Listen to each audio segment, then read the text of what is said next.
కొన్ని ఆయుర్వేదపు చిట్కాల గురించి తెలుసుకుందాం. పోక చెక్కను కొద్దిగా బుగ్గన పెట్టుకొని చప్పరిస్తుంటే జ్వరం తగ్గుముఖం పడుతుంది. కందిపప్పును మెత్తగా నూరి దానిలో నిమ్మరసం కలిపి తలకు పట్టిస్తే వెంట్రుకలు మృదువుగా మెరుస్తూ ఉంటాయి. కాఫీ డికాషన్ లో నిమ్మరసం కలిపి తాగితే మలేరియా వంటి జ్వరం తగ్గుముఖం పడుతుంది.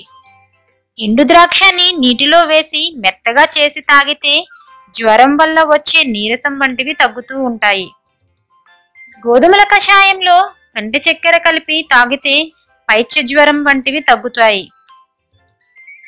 4 చెంచాల ఉత్తరేని ఆకు కషాయం తాగుతుంటే ఒళ్ళు మంటలు తగ్గుతాయి. రోజు 5-6 వేప పళ్ళు తినటం వలన అన్ని రకాల మూత్రవ్యాధులు అంతరిస్తాయి.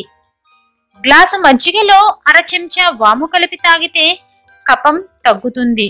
మా వీడియో కనుక మీకు నచ్చినట్టయితే లైక్ చేయండి, షేర్ చేయండి. మరిన్ని ఇంట్రెస్టింగ్ అప్డేట్స్ కోసం మా ఛానల్ కి సబ్స్క్రైబ్ చేయండి.